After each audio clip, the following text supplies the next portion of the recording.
Sexualidad en tu propia voz.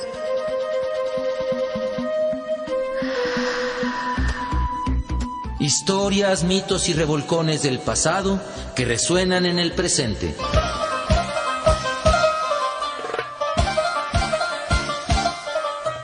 Sexualidad en tu propia voz. Históricamente orgásmico.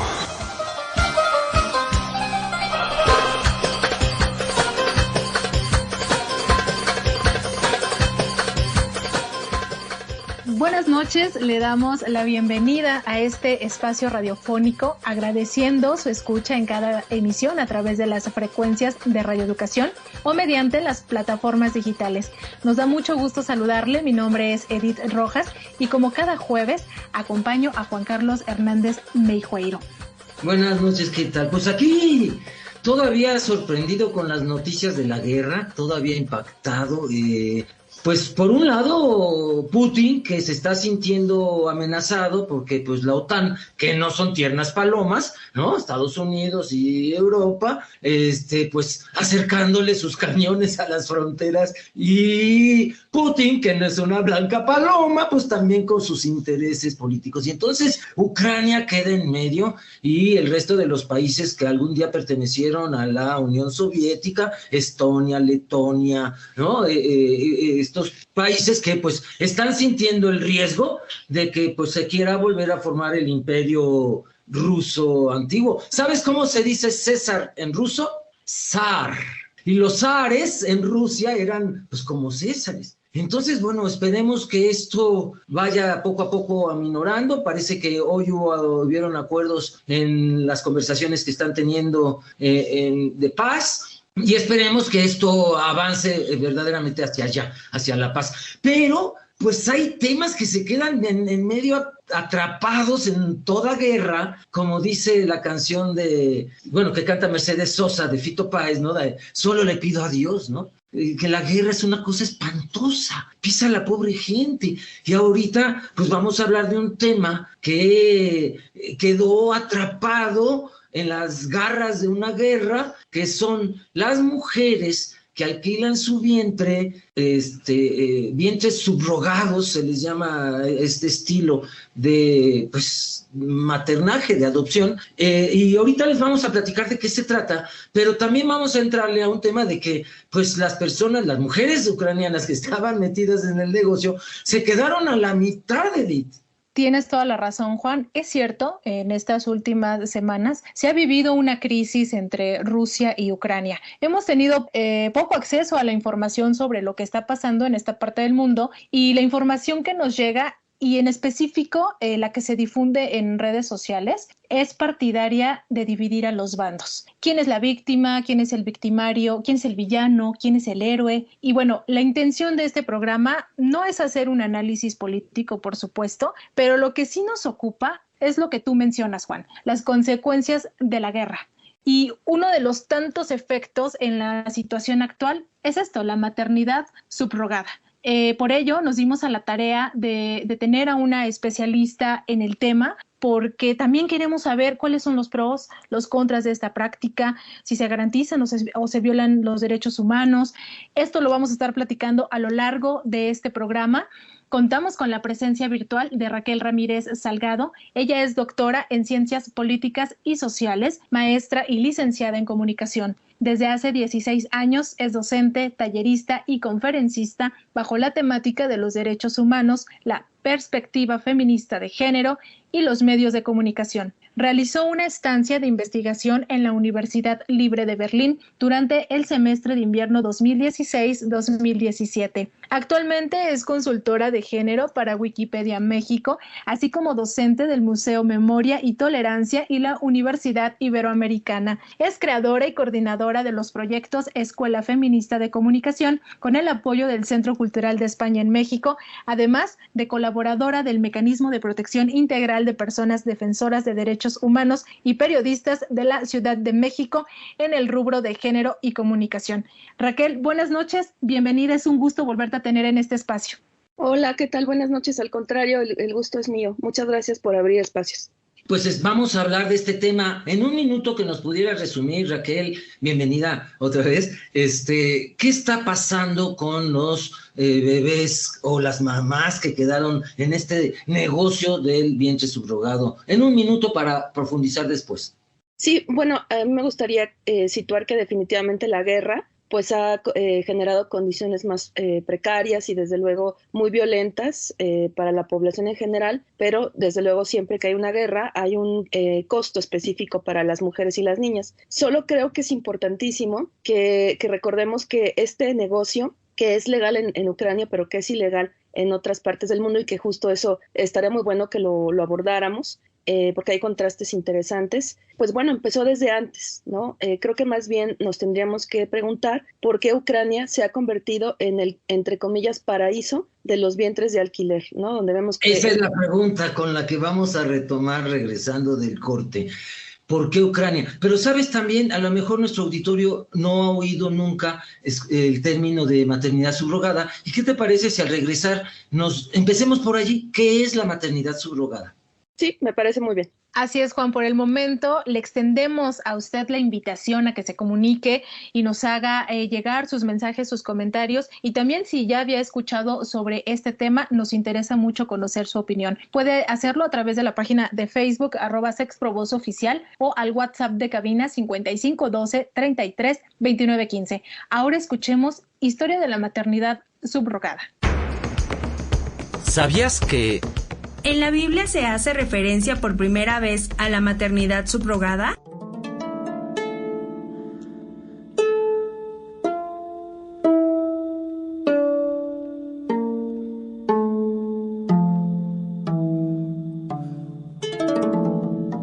La maternidad subrogada o la venta de alquiler es un contrato a través del cual una mujer acepta gestar para una persona o pareja que tiene la intención de convertirse en padres o madres. Algunos antecedentes históricos de esta práctica provienen incluso de la Biblia. En Génesis 16 se relata un caso de infertilidad entre la pareja formada por el patriarca Abraham y su esposa Sarai. Al ver que no pueden concebir, es la propia mujer la que le propone a su marido que pruebe con otra mujer. El hijo fruto de esta relación sería Ismael. Este pasaje de la Biblia se ha considerado como la primera mención referente a la maternidad subrogada. Sin embargo, fue hasta el año 1975 cuando se dio a conocer en todo el mundo. Esto debido a que en Estados Unidos, un periódico de California publicó un anuncio en el cual se solicitaba una mujer para ser inseminada artificialmente a petición de una pareja estéril, que por este servicio ofrecía una remuneración. Posteriormente, surgieron diversas organizaciones dedicadas a contactar a madres portadoras con parejas interesadas. Uno de los casos más sonados fue el denominado Baby M, ocurrido en 1985, cuando el matrimonio Stern contrató a Mary Whitehead para que tuviera a su hijo por medio de una inseminación artificial. Este caso fue decisivo en la historia de la gestación subrogada, pues sentó las bases para que un bebé se pueda reconocer como hijo de sus padres de intención, independientemente de su origen genético.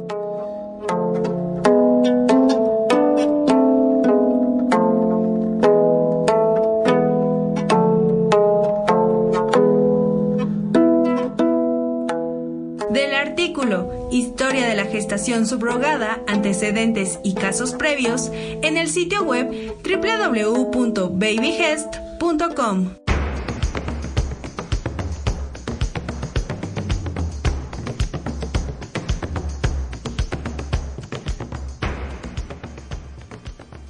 ¿Qué tal, Juan Carlos? La bendita Biblia, haciéndonos referencia de contextos históricos que, bueno, por supuesto, los estamos experimentando, viviendo en estas épocas, pero ¿qué te parece si comenzamos con estas preguntas que se quedaron antes de que nos fuéramos a este corte que le vamos a hacer a nuestra querida invitada Raquel? Sí, pues la Biblia no es ajena a algo que sea de la sociedad o sea de la humanidad. Solo un dato importante, que a las mujeres que eran obligadas a gestar eran esclavas. Y entonces eso pone en un contexto nuestro tema hoy. Entonces, Raquel, a partir de nuestra cápsula que escuchaste esta definición, ¿qué nos podrías decir? ¿Qué es, según tus palabras, la maternidad subrogada? Pues en efecto, sí se trata, yo no diría de un contrato, pero sí de un acuerdo, porque pues pensemos en estos espacios, en estos países donde no es legal, entonces no puede haber un contrato como tal, pero sí hay un acuerdo en donde pues una persona, una pareja, ya sea del mismo sexo o de sexo diferente, contratan de alguna forma a una mujer para que rente su vientre y entonces se pueda llevar el proceso de gestación. Hay que señalar que, quienes contratan pues son los proveedores de las células que van a generar la reproducción de un feto y que, bueno, todo eso se va a implantar en el cuerpo, las células fecundadas que después se van a convertir en un feto en el cuerpo de estas mujeres. Pero bueno, pues también, por ejemplo, quedan algunos vacíos, que bueno, ahorita hablaremos más de forma puntual, pero pienso en el caso de una persona que solicita de forma individual, que en algunos lugares se permite, de hecho también en algunos estados de la República se permite eso, ahorita hablaremos de qué pasa en México, pero si es una persona una sola, ¿de dónde sale la otra célula? ¿No? Porque se necesitan dos para hacer este proceso. Entonces ahí quedan como huecos importantes y estoy hablando de lo más elemental, porque desde luego lo profundo tiene que ver con la precarización de las mujeres. ¿Quieres decir que el semen es el que se dona y el óvulo no? Bueno, más bien aquí dependerá de quién solicita, ¿no? Quién está haciendo este acuerdo, pero vaya, pareciera como una nimiedad, pero sí es importante sobre todo porque pensemos una vez más en la precarización de las mujeres, que son quienes normalmente donan óvulos, por decirlo así, y desde luego pues eso pone en riesgo la salud de las mujeres, ¿no? Entonces viene detrás como una serie de ramas de esta industria que es bastante lucrativa. Vamos a ver, una pregunta, Raquel, ¿cómo está este negocio en el mundo? Bueno, mira, por ejemplo, en Ucrania sí es legal, evidentemente, solo que pues estas empresas no pagan impuestos de forma regular. Hay en concreto una empresa que se llama Biotexcom, que es la que ofrece mayoritariamente este servicio en Ucrania. Aproximadamente cobran entre 40,000 y 60,000 euros por esta renta de vientre. Y bueno, pues hay que considerar que son mujeres, pues eso, muy pobres y que más o menos el salario mensual en Ucrania está entre 350 y 400 euros. Entonces, pues estamos hablando de una región bastante precarizada. Una pregunta, ¿este negocio ya era así de prominente en Ucrania antes de esta guerra? Sí, o sea, ya se había posicionado como un negocio bastante lucrativo y yo creo que es bien importante que tomemos en consideración lo siguiente, que además es un elemento que no está en la mesa de discusión, ni siquiera en el análisis de la guerra. Bueno, sí, las personas que saben de geopolítica lo han hecho, pero me refiero más a la cotidianidad, cómo leemos como audiencias lo que está pasando y es lo complejo que fue la desaparición de la URSS. Porque estamos hablando de una fragmentación que no solamente tuvo implicaciones políticas, geopolíticas, sino también económicas y que además, de forma parecida, aunque no idéntica, como en el caso de Yugoslavia, generó también conflictos étnicos muy importantes. Que en realidad eso es una de las partes trascendentales del conflicto que vemos actualmente, lo étnico también. Entonces, todo este proceso fue generando características y dinámicas muy puntuales en cada una de las exrepúblicas que constituyan la URSS. Entonces, bueno, Ucrania, hemos sabido que, bueno, históricamente ha habido ahí como una relación tensa con la población rusa. Por ahí también Putin por ahí hablaba de Lenin y la culpa que tuvo, según él, de haber sido como tan laxo con Ucrania. En fin, ya esas son como cuestiones más políticas, pero hay que pensar la ubicación de Ucrania, ¿verdad? Con quiénes colinda, es una parte estratégica y como bien tú decías, no por nada la OTAN tiene ahí intereses específicos. Entonces, ahora, pero una pregunta, ¿qué otros países en el mundo la tienen legalizada?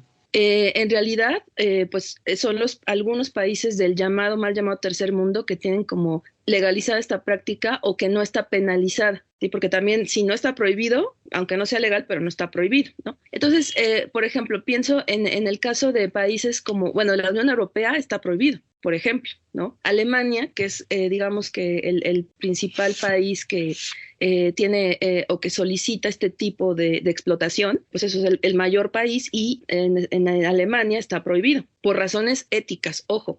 Y por ejemplo, en el caso de México, que seguro ahondaremos, pasa una cosa muy curiosa, por llamarlo de alguna forma también, y es que los vientres de alquiler ya entraron como parte de este paquete de tecnologías de reproducción. Entonces es un campo peligroso, porque aunque todavía no está legislado como tal, hay que recordar que Tabasco y Sinaloa ya lo permiten. Tabasco incluso abrió ya la posibilidad de que personas en lo individual o parejas del mismo sexo lo puedan hacer, y hay solamente 3 estados, Coahuila, Querétaro y San Luis, que lo tienen completamente prohibido.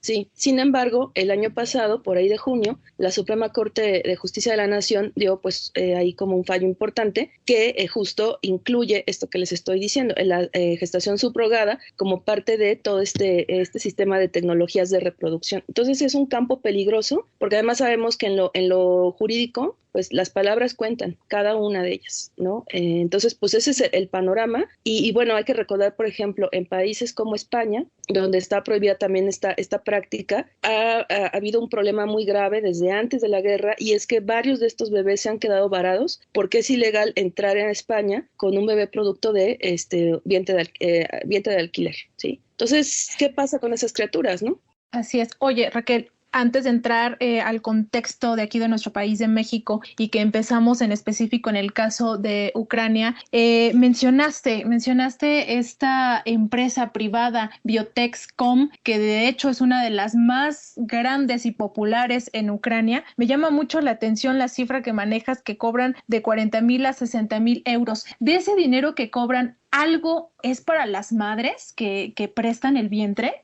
Pues se estima, porque no hay como registros tan certeros, justo porque, como ya decía yo, son empresas que no pagan impuestos, pero se calcula que las madres reciben una retribución de 1,500 euros. Entonces, pues nada que ver, ¿no?, con lo que reciben estas empresas. Pero bueno, les digo, si estamos hablando de que el salario mensual en Ucrania es de 350 a 400 euros, pues evidentemente lo ven como una salida. Además, también hay que tomar en consideración que el perfil de muchas de estas mujeres que, bueno, pues están rentando su cuerpo, no me gusta decirlo así, pero bueno, pues son mujeres cuyos esposos son migrantes. Entonces muchas de ellas son jefas de familia y pues tienen que sostener una casa a sus hijas y a sus hijos. Entonces es todo un escenario que es un caldo de cultivo. Una pregunta, Raquel. Fíjate que yo hace años tengo una amiga, pero hace muchos años que no la veo, alemana precisamente, y ella a eso se dedicaba. Y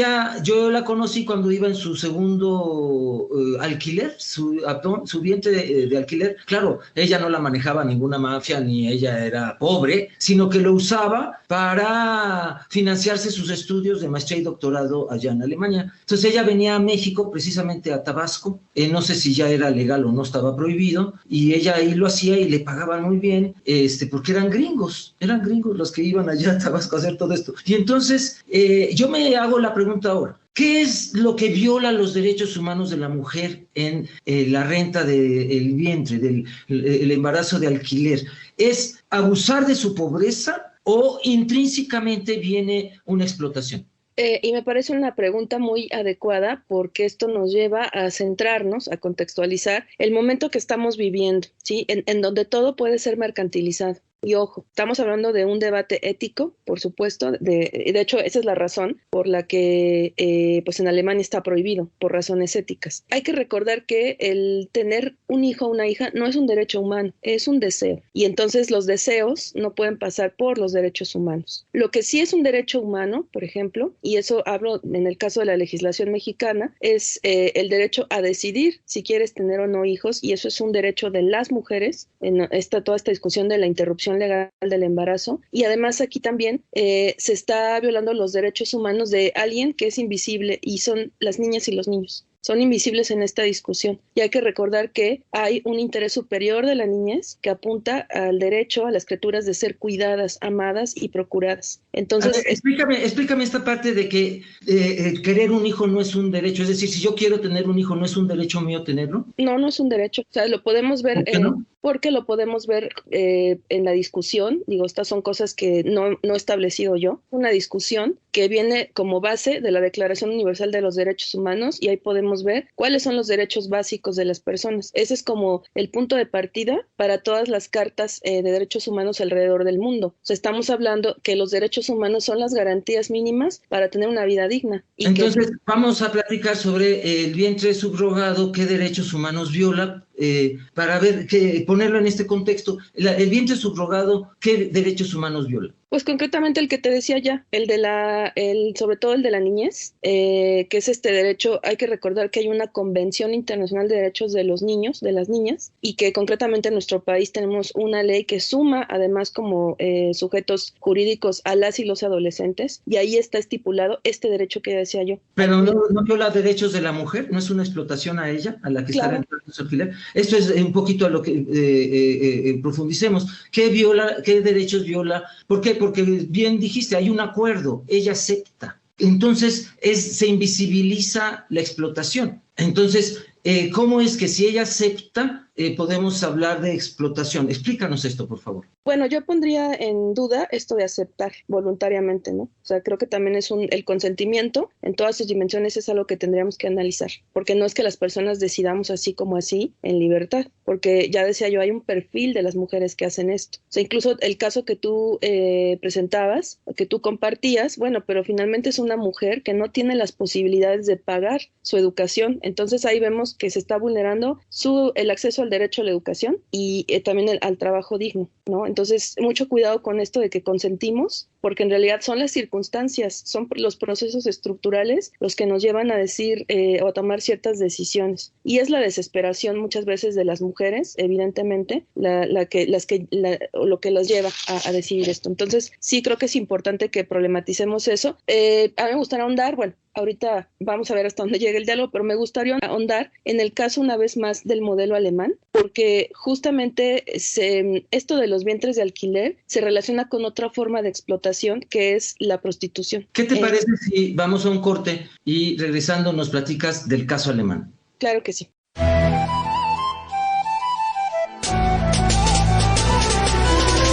Te invitamos a participar a través de las redes sociales.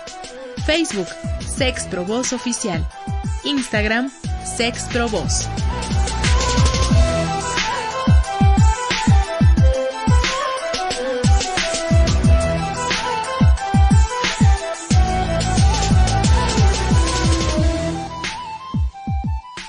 Comuníquese con nosotros, además de la página de Facebook que ustedes acaban de escuchar, @Sexprovoz Oficial. También puede hacerlo a través de un texto o mensaje de voz al WhatsApp de cabina. Le recordamos que el número es 5512-33-2915. Y Juan Carlos, ¿qué te parece si vamos a conocer la opinión de la audiencia con respecto al tema que abordamos la semana pasada, Mujeres Científicas, emisión en la que nos acompañó la doctora Laila Sánchez Curi? Y bueno, en esta ocasión queremos agradecer los saludos de Leticia Padilla, Leonor Cayetano, Juan Ramírez, Perla Jupa, Emanuel Azúa y Marta Alicia Cisneros Hernández, que nos siguen mucho en nuestras redes sociales, siempre están al pendiente y aunque sea nos mandan un emoji, pero sabemos que están presentes. Gracias a ustedes por estar aquí en Sexualidad en tu propia voz. Rocío García, ella sí nos escribe y nos dice: excelente programa, gracias y saludos. Recordemos que el tema de la emisión pasada fue Mujeres Científicas y como especialista, ya lo había dicho yo, estuvo la doctora Laila Sánchez Curi, por eso Rocío García nos dice que el programa estuvo excelente. Y nuestro querido Oscar Chávez Lanz, Juan nos dice: hola, la historia de la primer premio Nobel en medicina, Barbara McClickton, recibió el reconocimiento 30 años tarde porque su trabajo invalidó algunos paradigmas que pueden calificarse como machistas. Claro, pues sí, es que imaginemos que estamos hablando de finales del siglo XIX, principios del siglo XX, donde todavía era muy difícil reconocer a una mujer como científica. Así es, Juan. Y también Uri Vieira, Ella dice, faltó mencionar a las científicas prehispánicas como las parteras y de la colonia. Sor Juana Inés de la Cruz, yo soy licenciada en biología de la FES Iztacala. Ojalá integren estas informaciones en la carrera. Claro que sí, Uri, tienes mucha razón. Nos faltó mencionar a Sor Juana Inés de la Cruz, sin duda, por supuesto, a las mujeres ancestras parteras y que estuvieron ahí en la época prehispánica y colonial, por supuesto que sí. Y gracias por esa referencia y ojalá que sí en las instituciones se brinde esta información a muy temprana educación escolar, no solamente en la universidad, sino que desde antes. Y Emanuel Azúa nos dice, hay un libro titulado El buen amor, autor Górgora. Mi madre me compartió sus impresiones de ese libro y me dijo que no le gustó porque hacían referencia a las infidelidades de las mujeres. Está escrito en un español antiguo. Bueno, yo creo que si nuestra moral no está de acuerdo con el libro que estamos leyendo, pues por ahí decidimos mucho si nos gusta o no una obra, un escritor o una escritora. Y por último, Randy Barrett nos hace un comentario con respecto a la recomendación de un libro que se llama La estructura de las revoluciones científicas, y él nos dice que este libro cambió su propia estructura de pensamiento. Gracias, Randy, por comentarnos esto, y qué bueno que son de gran provecho estas recomendaciones que hacemos. Quien no haya alcanzado a notarlo, recuerden que pueden ingresar a nuestras redes sociales, ahí nosotros subimos toda la información. De hecho, si es posible y encontramos el texto en PDF, nosotros lo compartimos ahí para que lo puedan descargar. Les recordamos que estamos platicando sobre la maternidad subrogada, en específico del contexto en Ucrania, país que se ha convertido en uno de los preferidos para llevar a cabo la gestación por sustitución. Nos acompaña la doctora Raquel Ramírez Salgado. Gracias, Raquel, por seguir con nosotras y nosotros. Nos ibas a comentar la situación del trabajo sexual en Alemania. Sí, que bueno, yo creo que es importante también en este afán de tener más rigurosidad con las palabras, pues reconocer que no es un trabajo, sino una forma de explotación, y que yo quiero rezar esta parte de la mercantilización del cuerpo y esta ilusión o fantasía sobre que somos libres de decidir en el contexto capitalista y patriarcal, ¿no? Lo curioso aquí es que, por ejemplo, Alemania, como ya decía yo, por razones éticas tiene prohibido esto de los vientres de alquiler. Sin embargo, el modelo alemán sí tolera la prostitución, ¿no? Entonces te lo pintan como un escenario idóneo, pero lo que están dejando de fuera son dos cosas: la mercantilización del cuerpo de las mujeres, que en la mayoría de los casos se trata de mujeres migrantes de Europa del Este, que vienen en condiciones precarias, y además casi siempre dejan de lado una discusión muy, muy importante, y es la concepción que tienen los hombres sobre las mujeres y quiénes son estos hombres que pagan por el cuerpo de las mujeres, y cómo esto reafirma las relaciones de desigualdad, ¿no? Nos dicen ¿Y cómo está relacionada esta prostitución con el vientre subrogado? Que finalmente el cuerpo de las mujeres se convierte en mercancía, y que entonces a mí me parece contradictorio que, por ejemplo, porque fíjense lo que pasa con Alemania, ya decíamos, está prohibido. Entonces, lo que pasa generalmente es que, una vez que ya nace ese bebé en Ucrania, se lo llevan a Alemania, pero digamos que ese bebé recibe la nacionalidad alemana, porque en el caso de una gestación por esa vía, solamente se reconoce la paternidad del hombre. Entonces, cuando llega a Alemania, esta pareja, la mujer tiene que adoptar a su propio hijo. Una cosa ahí como muy extraña, pero bueno, la nacionalidad alemana se adquiere a partir del padre. Eso... ¿Qué romano me suena eso? ¿Qué patriarcal? Bueno, pues para que no andemos romantizando con el llamado primer mundo, cuando vemos que tiene leyes que son pues racistas, ¿no? Que son patriarcales. Esto, por ejemplo, nazca un bebé o no, a partir de un vientre de alquiler o nazca en territorio alemán, es por el padre que se obtiene la nacionalidad. Y bueno, también qué padre, ¿no? O sea, tiene que ser un padre alemán, digamos, desde esta concepción pues racista, ¿no? Y de supremacía blanca. Claro, es decir, es un negocio que unos muy pocos se benefician, las mujeres son a las que se les termina violando ciertos derechos, y además todavía después de que sucede eso, creo que es un reflejo, Raquel, de que aunque en estos países sea legal y aunque no sea legal, hay muchos vacíos, ¿no? En cuanto a esas legislaciones, porque hay aristas de todas formas. Sí, o sea, y es como digo, perdón por decirlo así, pero es la histórica hipocresía de Occidente. O sea, yo pienso, si en Alemania no es legal por razones éticas, pues entonces tendrían que sancionar a los ciudadanos alemanes que lleven a cabo esta práctica. Pero estoy diciendo que incluso hasta les facilitan el proceso, ¿no?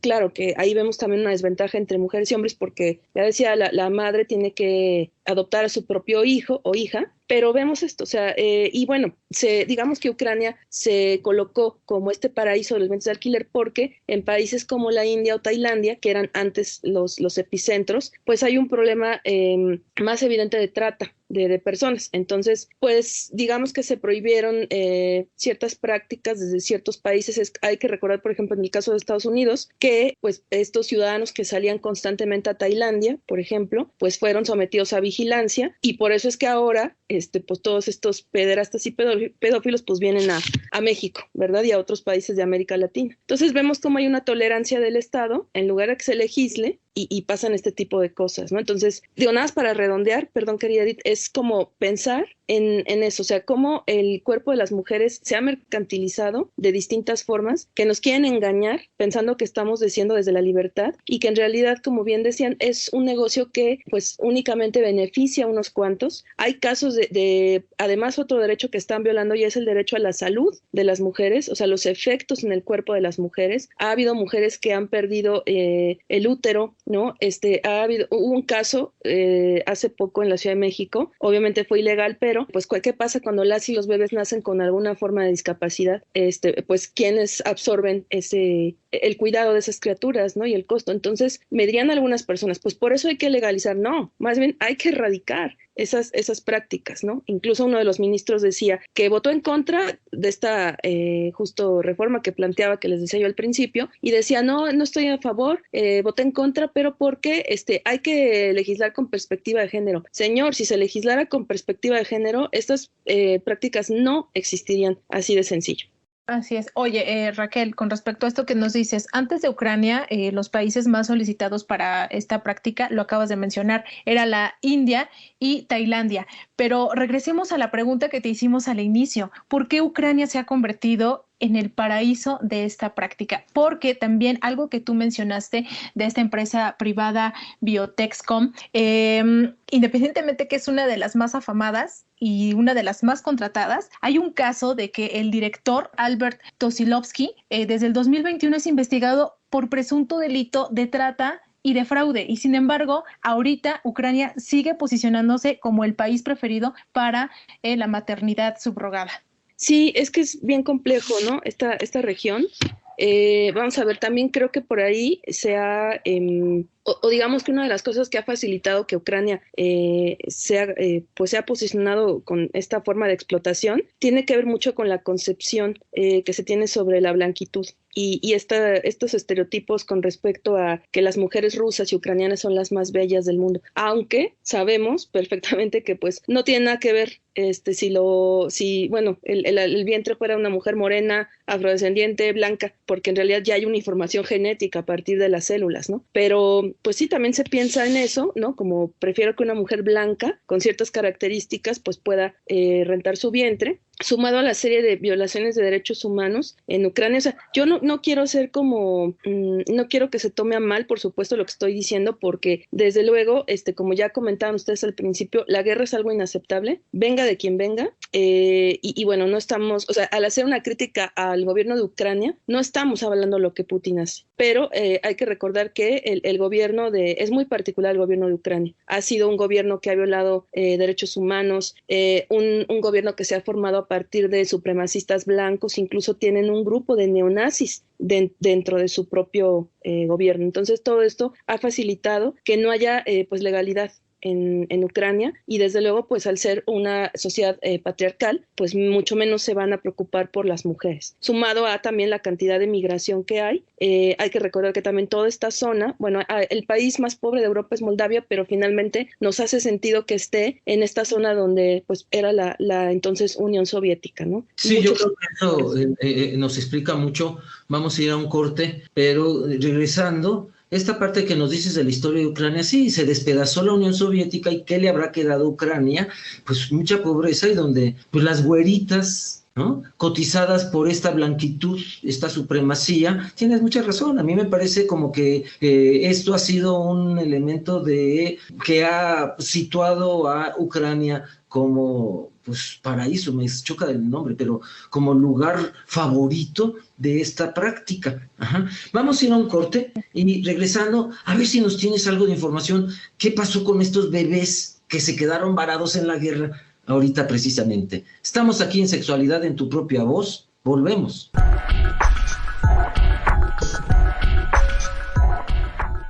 Hasta el día de hoy en México no existe una ley general que regule la maternidad subrogada a nivel nacional. Sin embargo, algunos estados sí cuentan con legislaciones en la materia.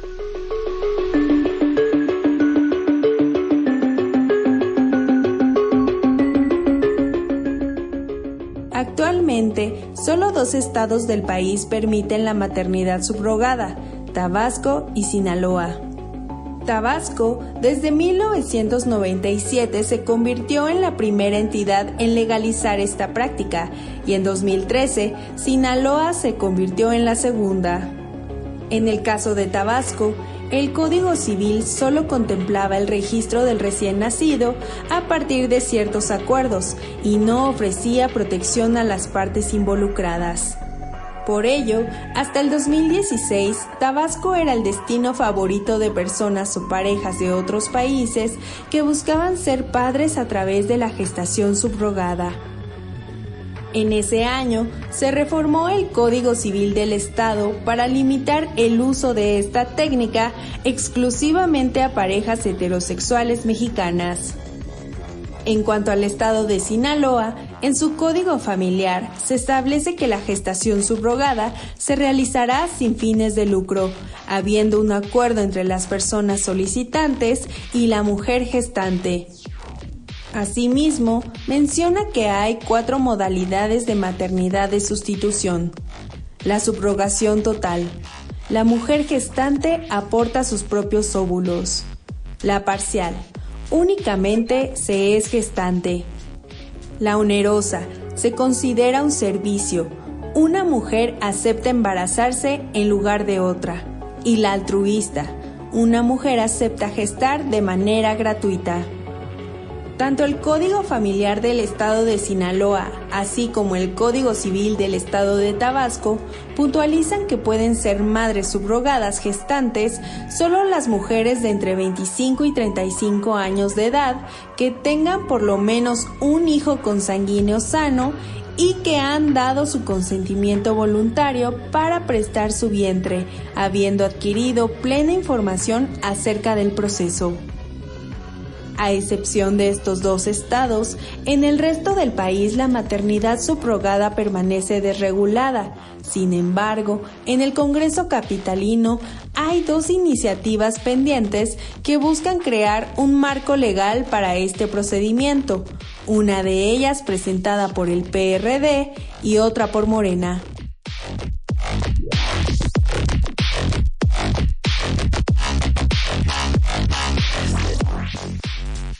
Del artículo Aspectos contractuales de la gestación subrogada en el sitio web derechoenaccion.cide.edu.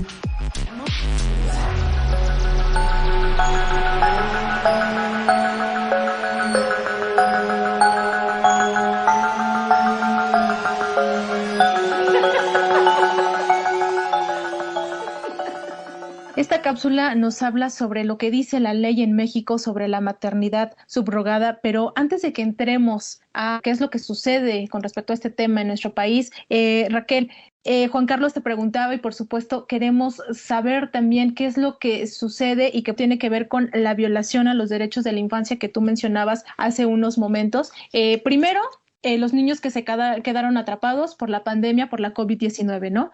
Cuando recién inició la pandemia. Y ahora las condiciones de guerra dejan en situación incierta a estos recién nacidos y a las madres gestantes cuya fecha de parto se acerca y también enfrentan todas las dificultades que se puedan sumar por el contexto político en el cual se encuentra ahorita Ucrania. Queremos saber cuál es tu opinión respecto a esto y si tiene que ver también con eso que te estoy comentando sobre la violación de los derechos de la niñez.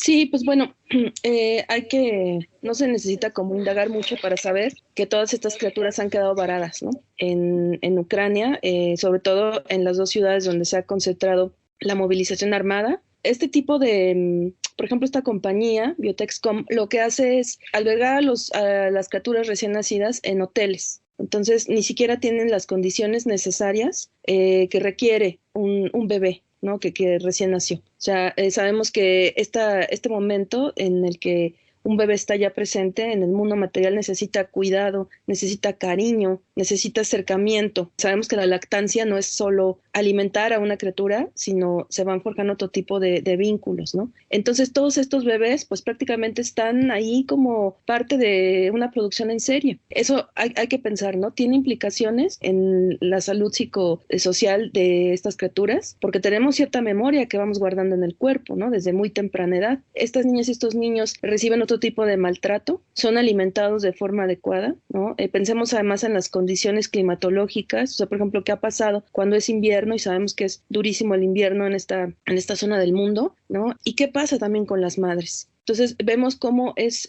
pues una avalancha que va vulnerando más a las personas que históricamente han sido más vulnerables, ¿no? Entonces ya decíamos, esto es una violación desde luego a los derechos de la niñez, que pone en riesgo el cuidado, pero además que pone en riesgo otro derecho importantísimo, que es el derecho a la identidad, es decir, el derecho a la ciudadanía. O sea, estas criaturas que son, nacen en Ucrania, tienen esa ciudadanía o tienen la ciudadanía de sus padres, de sus madres, ¿no? Y entonces quedan en el limbo porque no hay un Estado que respalde los derechos de esas criaturas. Entonces hay que recordar que la identidad nacional sí es un derecho humano, a diferencia de esto que decíamos de reproducirte, pues no, es un deseo que por supuesto... Bueno, la Constitución dice que es un derecho. En el artículo 4 dice que todo mexicano y mexicana tenemos derecho a decidir el número y espaciamiento de nuestros hijos. La Constitución sí lo maneja como un derecho, pero te vamos a invitar a otro programa para este tema, sobre cuál es el futuro de los vientres subrogados. ¿Qué va a pasar? Un futuro que tú deseas y un futuro más realista. Bueno, no es que sea como tal en el artículo 4 que lo planteé como un derecho, ojo, está diciendo que una vez que tú te reproduces, ¿no? Que tienes hijas o hijos, tienes el derecho, eso sí, de decidir el número y también el espacio, pero ahí nos está plasmando que tener hijos sea un derecho, ¿no? Hay que recordar como estas garantías, desde donde empieza como la genealogía y discusión. Bueno, no estoy de acuerdo, pero vamos a seguir con el tema porque estamos cerrando. ¿Qué te parece sobre cuál es el futuro? ¿Qué va a pasar? ¿Se va a lograr cambiar estas leyes de protección a las mujeres? Por ejemplo, en México, ¿tenemos algún futuro de esto? Sí, a ver, sé que estamos ya con el tiempo, pero esto sí es súper importante que quede claro, ¿sí? No es un derecho y por lo tanto no puede estar por encima, y va de acuerdo con la pregunta que me estás haciendo, no puede ir por encima de los derechos humanos de las mujeres ni de los niños y las niñas. Entonces, yo creo que hay grupos de interés creado que están presionando mucho para que esto llegue a la legislación tanto capitalina, con estas propuestas que veíamos, como a la nacional, ¿sí? Entonces, ahí tenemos más bien que hacer un frente importante, porque, insisto, si hay grupos de interés, hay lobbies que están presionando, y si el Estado es capitalista y además no tiene un marco jurídico y de acceso a la justicia fortalecido, pues esto desde luego no se ve bastante alentador, ¿no? Raquel, para ir cerrando sobre el contexto internacional, ¿cuál es la opinión sobre la maternidad subrogada? Es decir, ¿qué advierte la ONU, las organizaciones internacionales y sobre todo las colectivas feministas sobre esto? Pues hay una división entre grupos abolicionistas de toda forma de explotación al cuerpo de las mujeres y de las niñas, pero tengo que decir que somos minoría, porque evidentemente también hay intereses, como ya lo señalé, y el feminismo no ha sido un espacio que no esté permeado por el capitalismo, ¿eh? O sea, hay una agenda ahí liberal que ya digo, los grupos, los lobbies la están como impulsando, y una vez más, o sea, vuelvo al caso de Ucrania, ¿no? Esta defensa que hace la OTAN, o sea, pero como que sí, como que no, porque obviamente lo que les interesa a ellos tiene que ver con el paso del gasoducto que conecta a Rusia con Alemania, el que es una parte estratégica de conexión con Rusia, y otra serie de elementos importantes. No les interesa las violaciones violaciones de derechos humanos, porque incluso no hubieran puesto sobre la mesa el que Ucrania entrara a la Unión Europea. ¿Cómo te explicas que en la mayoría de los países de la Unión Europea los vientres de alquiler no son legales y entonces van a permitir que entre Ucrania? O sea, es, digamos que, diga mi abuelita, pura baba de perico, pues, y tiene ahí un golpeteo, pues, político importante que tiene que ver con esta, ¿cómo decir?, enemistad histórica con Rusia y con China ahora. Entonces vemos cómo los asuntos de los hombres, ¿no?, de los patriarcas, pues una vez más vulnera más a las niñas, a los niños, a las mujeres más precarizadas. Entonces, en realidad yo veo con muy poca esperanza que realmente lo logremos, ¿no? O sea, ¿cómo ver de forma, pues, esperanzadora cuando la diputada local en la Ciudad de México dice que se pretende legislar para que las mujeres hagan lo que quieran con su cuerpo? O sea, no, si yo quisiera entonces lastimarme, es porque yo quiero, ¿no? O sea, si yo me quiero amputar una pierna, entonces ya lo hago. O sea, estoy poniendo ejemplos muy burdos. Lo que estoy diciendo es que hay un contrato social, hay una base, por eso yo era muy específica con esto de qué es un derecho, porque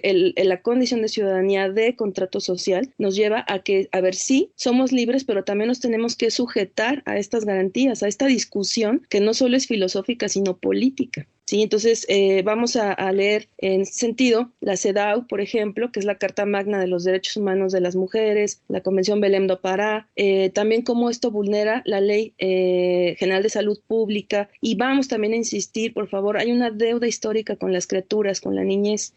Vamos a pensar que tienen derecho a ser cuidadas, a tener dignidad, y que todo esto está vulnerando, incluso ya decíamos su identidad nacional. En el caso de México, imagínense, tenemos un grave problema de explotación sexual, de abuso, como para que nos pongamos a pensar que esto es prioritario. O sea, hay necesidades urgentes en este país y no tienen que ver con esto. Más bien, lo que es urgente es que esto se prohíba, ¿no? No con un carácter de censura o de persecución, sino de autorregulación por parte del Estado, que es súper necesario. Somos minoría, las abolicionistas, y pues bueno. ¿Conoces alguna iniciativa de ley que vaya en ese sentido en México? ¿En qué? ¿En regular?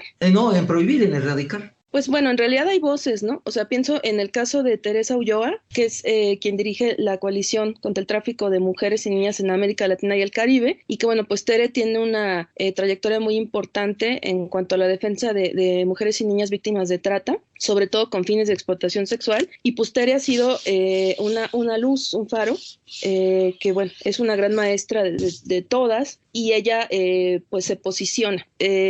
Muchas nos posicionamos con ella, pero el problema es que no estamos en los espacios de toma de decisiones, y eso hay que decirlo. O sea, estos grupos de interés se colocaron estratégicamente y bueno, pues están ahora legislando, están también en las asociaciones, ¿no? O sea, para eso yo cierro con esto que es importante. Yo seguiré la trayectoria de muchas de las organizaciones de la sociedad civil que empezaron con una agenda que tenía que ver con el derecho a decidir de las mujeres. Fíjense qué ambiguo. No era el derecho, y por eso vean la importancia de nombrar las cosas y ser consistentes, ¿no? Aunque parezca una exageración. No es lo mismo pensar en el derecho a la interrupción legal del embarazo a pensar en el derecho a decidir sobre nuestros cuerpos. O sea, eso tan abstracto, tan incierto, ya no lo podemos tolerar, porque entonces nos vienen con esto de, ay, pues yo decido, ¿no?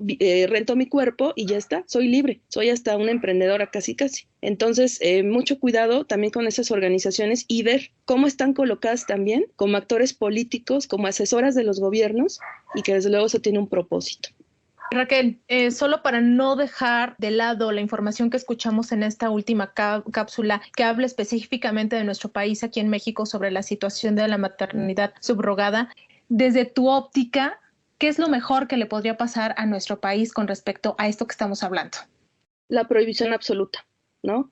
Hay una falacia que dicta que si tú legalizas algo, entonces ya se va a acabar un problema social, y no es así. O sea, sí, lo legalizamos y luego, entonces, ¿cuál va a ser el límite para legalizar otro tipo de prácticas que son ilegales actualmente, como la trata? ¿No? O sea, ¿cómo vamos a garantizar si siendo ilegal pasa todo esto? No, más bien el Estado tiene que fortalecerse, y además qué cómodo, ¿no? O sea, en lugar de generar o de garantizar el acceso a trabajo digno para las mujeres y erradicar la pobreza, pues entonces planteo esto como opciones, ¿no? O sea, y la pobreza sí tiene cara de mujer. O sea, de cada 10 personas empobrecidas, 7 son mujeres. Entonces, no es coincidencia. Y además hay que recordar que también ahora con esta invisibilización de la categoría sexo, por ejemplo, ¿no? y de las mujeres como sujetas políticas del feminismo, se están generando un imaginario de cuerpos neutros, pero hay que recordar que desde la teoría feminista, el punto de partida de la opresión de las mujeres es a causa de nuestro sexo, es a causa de esa presunta capacidad que tenemos de reproducción de la vida. Entonces no estamos hablando de cualquier cosa, estamos hablando del origen de nuestra opresión. Sí, claro. Y Juan, y sin dejar de mencionar esto que Raquel nos dice, que ahí también tenemos otras opciones y muchos hombres, mujeres quieren ser papás, quieren ser mamás, está la opción de adoptar. ¿Cuántos niños y niñas son abandonados? Ahí nada más lo dejo sobre la mesa, a ver si podemos abordar el tema más adelante, porque creo que nos quedamos cortos, hay mucho de qué hablar, hay mucho que exponer, y sobre todo porque creo que también mucha gente no comprende, no entiende qué es lo que sucede también en nuestro país. Agradecemos tu presencia virtual, Raquel. No, al contrario, muchas gracias a ustedes. Y pues eso, la exigencia al Estado, ¿verdad? Esto de la adopción me parece también claro. Hay que más bien fortalecer estos canales de adopción, ¿no? En fin, mucho que discutir, pero muchas gracias por el espacio. Gracias a ti, Raquel. También agradecemos a usted su sintonía. Recuerde que si quiere volver a escuchar este programa, emisiones pasadas e incluso compartir todos nuestros contenidos, puede descargar el podcast en el sitio www.e-medioradio.edu.mx. Estuvimos con ustedes, Edith Rojas y Juan Carlos Hernández Meijueiro. Nos escuchamos la próxima semana. Buenas noches.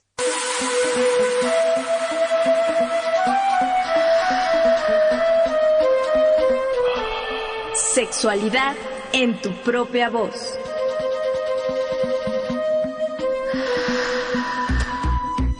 Historias, mitos y revolcones del pasado que resuenan en el presente.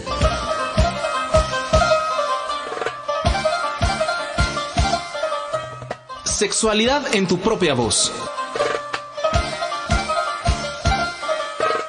Históricamente orgásmico.